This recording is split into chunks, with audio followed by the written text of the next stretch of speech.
Gold trusted gold buyers మీరు తాకట్టు పెట్టిన బంగారాన్ని విడిపించి ఈ రోజు ఉన్న మార్కెట్ ధరకు కొనబడును. ఒక గొప్ప నాయకుడు, భారత రత్న,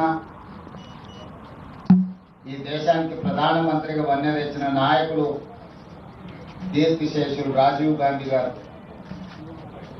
వారిని స్మరించుకోవడం, తీవ్రవాదం మీద పోరాటం చేయడం అనేది ప్రతి భారతీయుడి యొక్క లక్ష్యం. వారు ఇచ్చిన స్ఫూర్తి, వారి నాయకత్వం ఈ భారతదేశానికి 21వ శతాబ్దానికి పునాదులు వేసింది.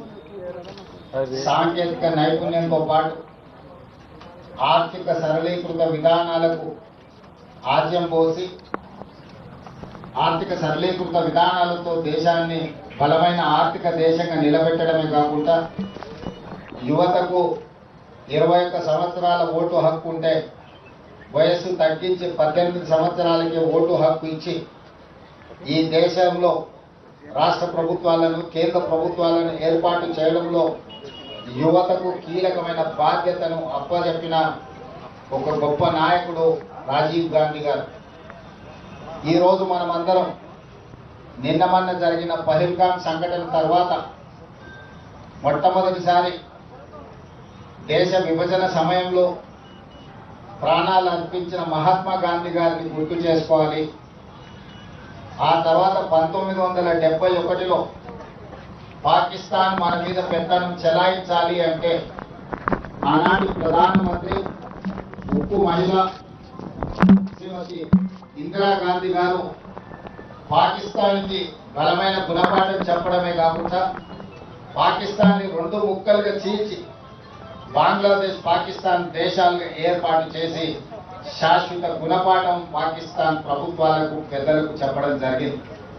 ఈ రోజు కూడా దాదాపుగా 54 సంవత్సరాల తర్వాత కూడా ఈ దేశంలో తీవ్రవాద అంశం ప్రస్తావనకు వచ్చిన, ఈ దేశం మీద పక్క దేశాలు దాడి చేయాలనుకున్నప్పుడు తీవ్రవాదుల ముసుగులో, అంతర్జాతీయ ఉగ్రవాదుల ముసుగులో ఈ దేశ పౌరుల మీద దాడి చేసినప్పుడు వాళ్ళని నిర్మూలించడంలో శ్రీమతి ఇందిరాగాంధీ గారే మనకు ఆదర్శం. ఈనాడు మరొక్కసారి ఒక బలమైన నాయకత్వం, ఉక్కు మహిళను దేశ ప్రజలందరూ, దేశ ప్రజలే కాదు ప్రపంచం ఈరోజు వారిని గుర్తు చేసుకున్నారు. ఆనాడు పాకిస్తాన్ మీద యుద్ధం జరిగినప్పుడు అమెరికన్ ప్రెసిడెంట్ శ్రీమతి ఇందిరాగాంధీ గారికి అమెరికాలో సూచన చేసి మేము మధ్యవర్తిత్వం వహిస్తాము అని చెప్పి, మీరు యుద్ధాన్ని ఆపాలి అని చెప్పినప్పుడు విస్పష్టంగా మీకు తెల్ల రంగు ఉన్నది కదా అని చెప్పి మా మీద పెత్తనం చెయ్యాలనుకుంటే భారతదేశం సహించదు, మా దేశం యొక్క సమస్యను, మా భద్రతను మేమే కాపాడుకోగలుగుతాం, మా దేశాన్ని మేము రక్షించుకోగలుగుతాం, మాకెవ్వరి సూచనలు, ఎవరి మధ్యవర్తిత్వం అవసరం లేదని విస్పష్టంగా ఆనాడు శ్రీమతి ఇందిరాగాంధీ గారు చెప్పడం జరిగింది. కానీ పహల్గాంలో జరిగిన సంఘటనలు మీరు చూసి, మేమందరం అండగా నిలబడ్డాం కేంద్ర ప్రభుత్వానికి, ప్రధానమంత్రి గారికి సంపూర్ణంగా. మా నాయకుడు మల్లికార్జున ఖర్గే గారు, మా లోక్సభలో ప్రధాన ప్రతిపక్ష నాయకుడు రాహుల్ గాంధీ గారు, సోనియా గాంధీ గారు, భారతదేశం మొత్తం కాంగ్రెస్ పార్టీ శ్రేణులు కేంద్ర ప్రభుత్వానికి అండగా నిలబడి మన వీర జవానులను, పాకిస్తాన్ మన మీద కాలు దువ్వుతే శాశ్వత గుణపాఠం చెప్పమని అండగా నిలబడ్డాం. దురదృష్టవశాత్తు కేంద్ర ప్రభుత్వం వెనుకడుగు వేసింది, వచ్చిన అవకాశాన్ని సద్వినియోగం చేసుకోకుండా. అమెరికా ప్రెసిడెంట్ ఒత్తిడి తీసుకొచ్చినా, నేను యుద్ధాన్ని ఆపినా, లేకపోతే ఆర్థిక ప్రయోజనాలు నేను దెబ్బతీస్తానికి బెదిరిస్తే భారతదేశం లొంగిపోయిందని చెప్పి ట్రంప్ ప్రకటించే పరిస్థితి వచ్చిందనంటే ఈ దేశంలో నడుస్తున్న ప్రభుత్వం ట్రంప్ ఒత్తిడికి లొంగిపోయిందని విస్పష్టంగా ఈరోజు ప్రజలు భావించవలసిన పరిస్థితి వచ్చింది. మీరు విజయం సాధిస్తే, మీరు పాకిస్తాన్ ఓడిస్తే, మీరు తీవ్రవాదాన్ని అణిచివేస్తే ప్రపంచమే మీకు గొప్పగా స్వాగతం పలికేది, అభినందించేది. కానీ గొప్పల కోసం మీ నాయకత్వం, మీ పార్టీ శ్రేణులను వీధుల్లో తిప్పే పరిస్థితి వచ్చిందంటేనే నైతికంగా ఈరోజు ప్రజలకు మీరు జవాబు చెప్పవలసిన పరిస్థితులు ఏర్పడ్డాయి.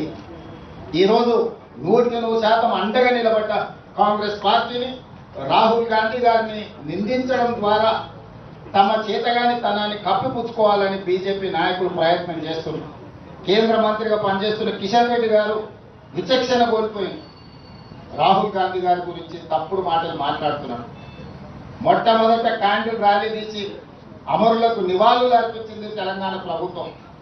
మొట్టమొదట ఈ దేశంలోనే తిరంగ ర్యాలీ తీసి అధికార శ్రేణులతో పాటు ప్రభుత్వ యంత్రాంగం మొత్తం కదిలొచ్చి కేంద్ర ప్రభుత్వానికి ప్రధానమంత్రిగా మేమండగా నిలబడ్డాం.